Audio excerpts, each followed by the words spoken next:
Selamat datang di AP Digital Channel, di mana kami membahas buku-buku populer. Di episode kali ini, saya akan membacakan ringkasan dari sebuah buku berjudul The Art of War, Sun Tzu. Untuk bisa lebih memahami buku ini dan mendapatkan pengalaman membaca yang lebih baik, saya sarankan kamu untuk membeli buku ini secara langsung, baik dalam bentuk buku fisik ataupun e-book. Buku ini bisa kamu dapatkan di toko buku fisik dan digital. Kamu bisa membelinya melalui link yang sudah saya cantumkan di kolom deskripsi video ini. Pembukaan. Sekitar 2,5 abad yang lalu, Sun Tzu menulis The Art of War. Panduan strategi militer yang tak lekang oleh waktu ini diambil dari peperangan dan filosofi militer Tiongkok. Ajaran Sun Tzu sudah mempengaruhi berbagai tingkatan militer selama bertahun-tahun. Prinsip-prinsip ini juga sudah diterapkan dalam politik, bisnis, dan interaksi sehari-hari. Buku ini menawarkan strategi mendalam untuk meraih kemenangan dalam peperangan dan berbagai bidang kehidupan. Teks ini terdiri dari 13 bab. Masing-masing bab mempelajari aspek peperangan yang berbeda, termasuk taktik serangan, perencanaan strategis, spionase, dan manuver psikologis. Konsep utama. Salah satu konsep kunci dalam The Art of War ada pada pentingnya strategi dan persiapan. Sun Tzu menyoroti perlunya action plan yang terdefinisi dengan baik dan strategis, serta memperingatkan agar tidak bergantung hanya pada kekuatan saja. Selain itu, Sun Tzu menggarisbawahi pentingnya mendapatkan informasi dan mengenali kekuatan dan kelemahan lawan. The Art of War dinilai spesial sebagai salah satu karya strategi yang paling berpengaruh sepanjang sejarah. Kebijakannya melampaui konteks perang, memberikan wawasan berharga untuk berbagai aspek kehidupan. Sebagai sumber daya yang dianggap berlaku sepanjang masa, The Art of War menjadi sangat penting bagi siapapun yang ingin mengatasi konflik dengan menekankan pentingnya intelijensi dan pandangan ke depan dibandingkan kekuatan, baik dalam tantangan besar maupun kecil. Biografi Sun Tzu. Kelahiran Sun Tzu diperkirakan sekitar tahun 540 sebelum Masehi. Informasi yang tersedia tentang Sun Tzu sangat terbatas, dengan beberapa ulasan yang menyatakan bahwa ia mungkin adalah seorang individu atau sebuah kelompok. Beberapa narasi yang ada menunjukkan ia awalnya bernama Sun Wu, dan kemudian mendapat gelar Sun Tzu atau Master Sun, karena prestasinya sebagai seorang jenderal.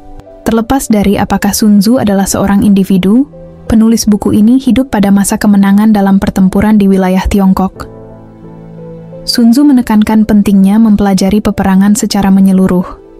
Memahami peperangan bisa menjadi faktor penentu antara kelangsungan hidup dan kehancuran suatu negara. 5 faktor penting. Sun Tzu memperkenalkan konsep inti yang akan dibahas dalam buku ini, yaitu pengaruh. 1. Moral. 2. Cuaca. 3. Medan. 4. Komando. 5. Doktrin. Faktor-faktor ini dijabarkan lebih lanjut dalam buku ini, dan ketika digabungkan akan membantu memahami dan merumuskan rencana strategis sejak sebelum konflik muncul. Pada dasarnya, faktor-faktor ini merupakan komponen penting untuk keseluruhan strategimu. Kepemimpinan dan moral. Faktor awal menyangkut kepercayaan bawahan kepada pemimpinnya. Kepercayaan ini memainkan peran penting dalam kesiapan mereka untuk menahan tekanan dalam peperangan, sehingga berdampak pada peluang keberhasilan dalam pertempuran. Pemimpin yang mendapatkan kepercayaan menginspirasi loyalitas dan dedikasi, memupuk persatuan dan moral dalam tim. Komunikasi yang jelas sangat penting untuk menyampaikan strategi dan niat dengan jelas, meningkatkan kepercayaan diri dan mengurangi ketidakpastian dalam situasi stres yang tinggi. Medan dan sumber daya. Penting untuk menilai medan yang akan dilalui pasukan. Penilaian ini membantu pemimpin mengantisipasi kondisi pasukannya sebelum menghadapi musuh. Selain itu, penting untuk mengevaluasi ketersediaan sumber daya seperti makanan, air, dan pasokan medis selama proses berlangsung.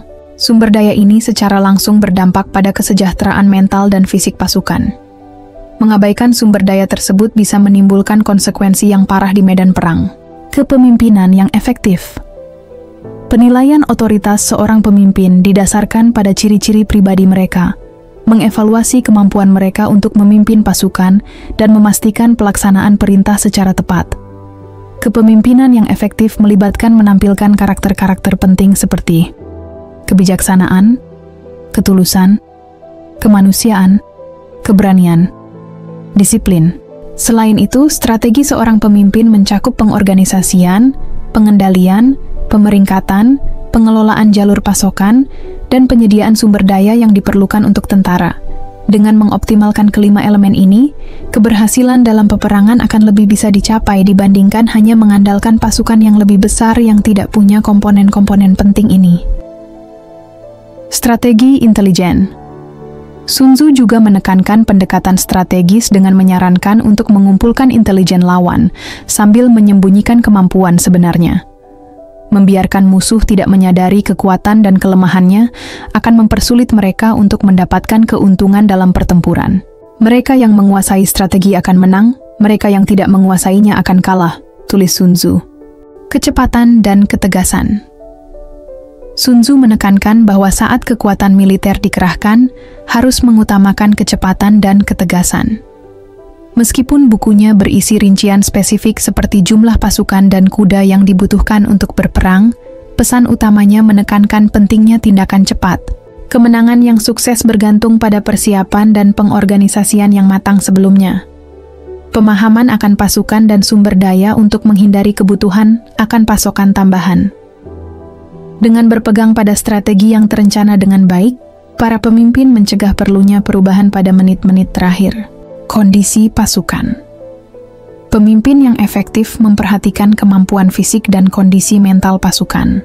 Para jenderal harus mempertimbangkan berbagai faktor sebelum terlibat dalam pertempuran untuk menghindari kegagalan akibat kurangnya pengambilan keputusan yang cepat. Beberapa faktor diantaranya yaitu kelaparan, haus, kelelahan, kemarahan atas ketidakadilan.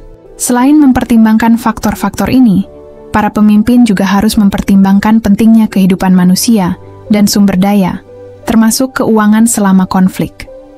Penting untuk menghindari kecerobohan dalam pengambilan keputusan, karena tindakan ceroboh bisa menimbulkan dampak psikologis negatif pada pasukan, menyebabkan kelelahan dan berkurangnya sumber daya. Prinsip kemenangan. Mengenal musuh dan mengenal diri sendiri adalah kunci kemenangan, tulis Sun Tzu. Jika Anda mengenal musuh dan mengenal diri sendiri, Anda tidak perlu takut pada hasil dari 100 pertempuran. Jika Anda mengenal diri sendiri tapi tidak mengenal musuh, setiap kemenangan yang Anda raih pada akhirnya juga akan mengalami kegagalan.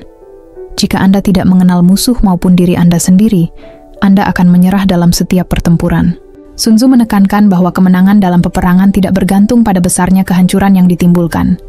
Sebaliknya, tujuannya adalah untuk mengalahkan dan menguasai musuh. Kemenangan seperti ini memerlukan perencanaan yang matang. Taktik. Perang. Sun Tzu memberikan daftar taktik yang bisa diterapkan selama perang berdasarkan preferensi. Pertama, menyerang strategi atau rencana musuh. Kedua, memisahkan musuh dari sekutunya. Ketiga, menyerang tentara musuh. Melawan pasukan musuh hanya sebagai upaya terakhir, seperti yang ditekankan oleh Sun Tzu mengenai pentingnya menghindari tindakan tergesa-gesa. Contoh historis. Sun Tzu mengilustrasikan prinsip ini dengan sebuah anekdot tentang Kaisar Taiwu. Dikisahkan Kaisar Taiwu yang setelah menerima hadiah yang membuatnya merasa dihina, secara impulsif menyerang sebuah kota dan berakibat menderita kerugian yang signifikan. Pemimpin harus menjaga ketenangan dan kendali atas emosi mereka dan pasukannya, bahkan dalam situasi yang menantang sekalipun. 5 indikator kemenangan. Lebih lanjut, Sun Tzu menguraikan 5 keadaan yang bisa mengindikasikan kemenangan. 1. Memahami kekuatan musuh dan kekuatan sendiri. 2. Keahlian dalam memanfaatkan kekuatan kecil dan besar secara efektif. 3. Kemampuan untuk menyatukan pasukan menuju tujuan bersama. 4. Melatih kesabaran saat musuh mulai goyah. 5. Memastikan bahwa kepentingan pribadi tidak mengkompromikan pengambilan keputusan strategis. Prinsip kekuatan.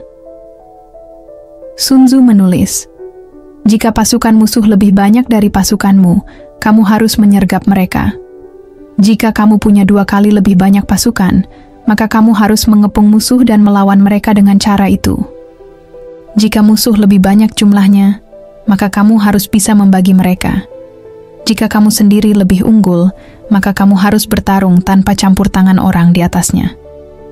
Ahli pertahanan dan penyerangan. Para ahli dalam pertahanan menyembunyikan diri mereka. Mereka yang ahli menyerang bergerak seperti datang dari atas. Dengan begitu mereka mampu melindungi diri mereka sendiri dan mendapatkan kemenangan. Sun Tzu menjelaskan perbedaan jelas antara bertahan dan menyerang.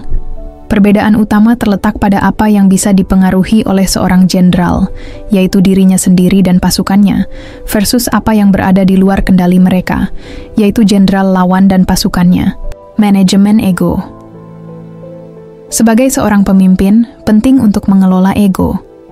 Jika timmu meraih kemenangan mudah atas lawan yang lebih lemah, ingatlah bahwa kesuksesan ini tidak selalu menunjukkan keterampilan. Alasan sebenarnya di balik sebuah kemenangan tidak selalu jelas. Kadang kemenangan diraih sebelum bentrokan pertama, tulis Sun Tzu. Mengungkapkan kebenaran tersembunyi hanya di tengah pertempuran.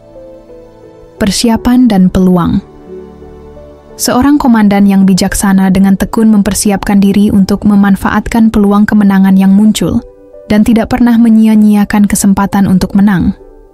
Sun Tzu juga memperkenalkan Taoisme sebagai indikator bagaimana mengumpulkan kekuatan seseorang menjadi satu kesatuan yang mampu bertindak seperti kekuatan alam yang tak terelakkan. 5 unsur perang. Ia memaparkan 5 unsur dalam perang.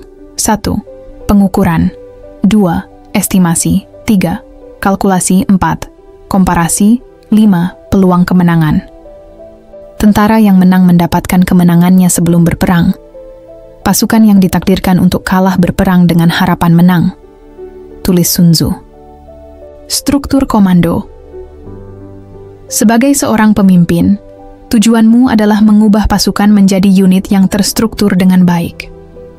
Dengan keterampilan mengatur masing-masing prajurit menjadi kekuatan yang kohesif, kamu bisa mendapatkan keuntungan dibandingkan lawan yang kurang terorganisir. Sun Tzu menyarankan untuk mengikuti piramida struktur komando, mulai dari pangkalan dengan prajurit individu, lalu lanjutkan ke unit yang lebih besar di setiap level. Pada setiap tahapan, tunjuk komandan untuk mengikuti perintah atasan dan mengatur bawahan. Kekuatan kombinasi. Mengelola suatu kekuatan yang tangguh memerlukan kesadaran bahwa unsur-unsurnya mungkin jumlahnya sedikit, tapi potensi kombinasinya tidak terhitung, tulis Sun Tzu. Dia mengilustrasikan konsep ini dengan menunjukkan bagaimana 5 nada musik bisa menghasilkan aransemen tanpa batas, atau 5 warna primer yang menghasilkan warna turunan tak terbatas. Tipu muslihat strategis. Keuntungan strategis bisa dicapai saat musuh tergoda untuk melakukan serangan berbahaya. Pendekatan ini memungkinkan seorang pemimpin yang mahir mengerahkan tindakan musuh dan bukannya tergantung pada belas kasihan mereka. Tampillah lemah saat Anda kuat, dan kuat saat Anda lemah, nasihat Sun Tzu, menciptakan situasi menguntungkan.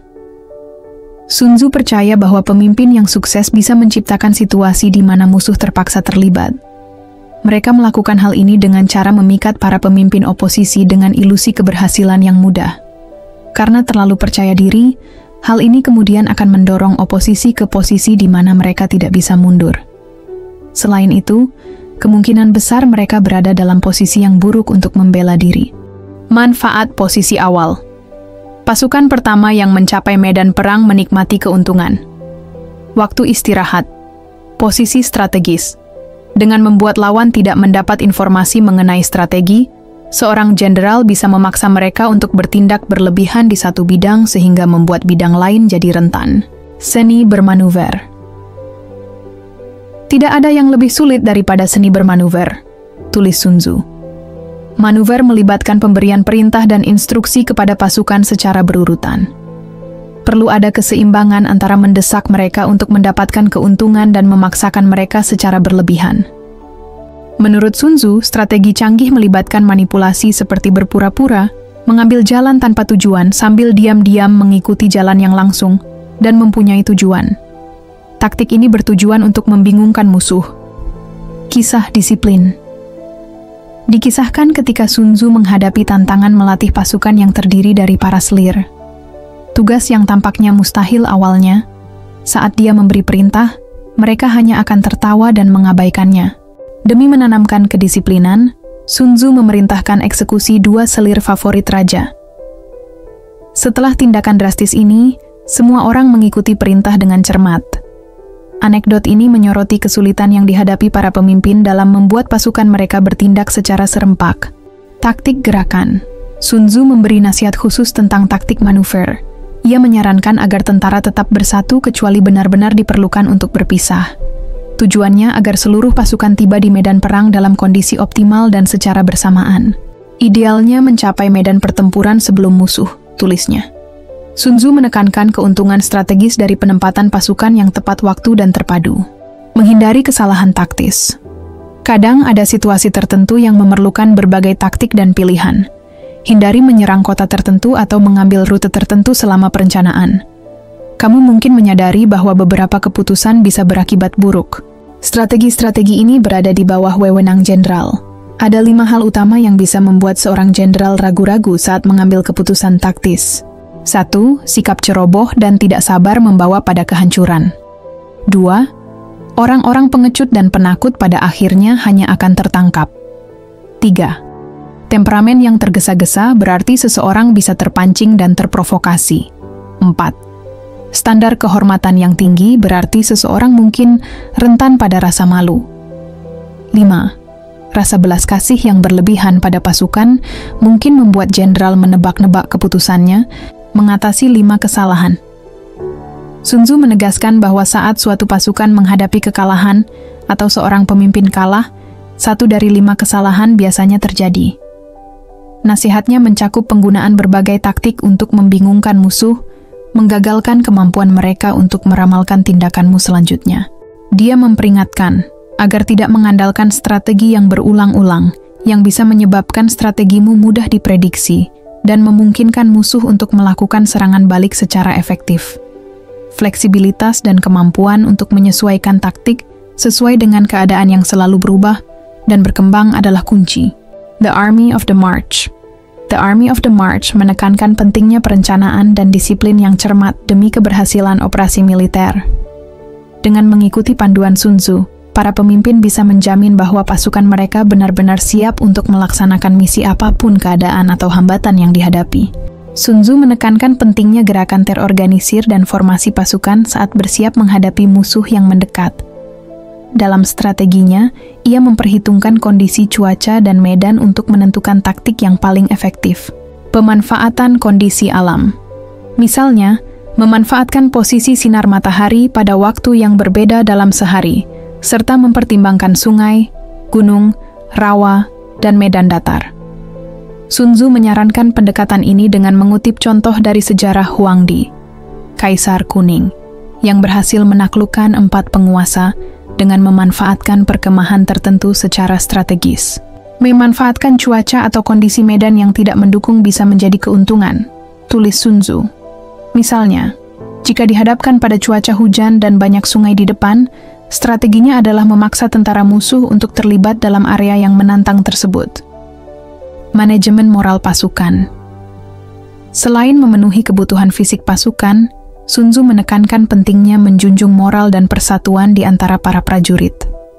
Para pemimpin harus bisa menginspirasi dan mengangkat semangat pasukan mereka, sambil mewaspadai tanda-tanda perselisihan atau ketidakpuasan. Disarankan untuk menggunakan kombinasi reward and punishment untuk menjunjung tinggi disiplin, serta memupuk kerja tim dan kolaborasi antar pasukan.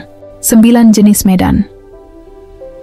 Sun Tzu menawarkan wawasan bagi para pemimpin dalam menafsirkan medan dan keuntungan terlibat dalam pertempuran di berbagai landscape. Accessible terrain. Medan yang mudah dinavigasi oleh siapa saja. Dataran tinggi. Jika kamu berhasil mengamankan dataran tinggi dengan persediaan yang cukup sebelum lawan, kamu berada dalam posisi yang sangat menguntungkan. Unentangling ground. Mudah untuk maju dan mengklaim wilayah baru, tapi sulit untuk mundur. Deadlock. Situasi di mana tidak ada pihak yang mempunyai keuntungan nyata. Medan yang harus dihindari. Sun Tzu menyarankan untuk tidak menghadapi musuh di medan berikut. Dispersive ground. Di dalam wilayahnya sendiri, frontier. Ground, melakukan penetrasi dangkal di wilayah musuh. Key ground. Netral atau saling menguntungkan. Medan yang menguntungkan. Sebagai seorang pemimpin, kamu bisa mendapatkan sekutu, atau sumber daya jika kamu terlibat dalam vocal ground. Saat kamu dikelilingi oleh 3 negara bagian, serious ground, melibatkan pergerakan mendalam di wilayah musuh. Medan berbahaya. Kamu harus menghindari jenis medan berikut. 1. Difficult ground. Medan yang sulit seperti gunung, tebing, rawa. 2. Encircle ground. Melibatkan tekanan dari kekuatan lawan. 3. Death ground. Tentara hanya akan bertahan hidup dengan bertempur. Penggunaan api dalam perang. Ada beberapa senjata yang digunakan dalam perang, tapi menurut Sun Tzu, salah satu senjata yang paling efektif adalah api.